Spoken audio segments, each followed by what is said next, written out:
Mga kapuso, nag-dissipate o nalusaw na ang isa sa dalawang binabantayang low-pressure area sa loob ng Philippine Area of Responsibility. Ang isa pang low-pressure area nananatiling mababa ang tsansang maging bagyo. Sa ngayon, nasa coastal waters na ito ng Tuburan, Cebu. Magpapaulan ang nasabing low-pressure area sa Visayas, Bicol Region, Mimaropa at Quezon Province. Base sa rainfall forecast ng Metro Weather, asahan ng ulan sa halos buong bansa sa mga susunod na oras. Posible ang heavy to intense rains na maaaring magdulot ng baha o landslide. May chance ring muli ang ulan dito sa Metro Manila ngayong araw. Patuloy namang nakaaapekto sa iba pang bahagi ng bansa ang mainit na easterlies. Bukod sa mga panandaliang ulan o kaya thunderstorm, nagdadala ang easterlies ng mainit at maalinsangang panahon.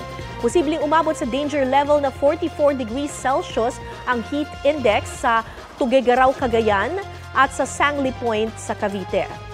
43 degrees Celsius naman ang heat index sa Dagupan, Pangasinan, Etiague sa Isabela, San Ildefonso sa Bulacan, Camiling, Tarlac, Alabat, Quezon at sa Cuyo, Palawan.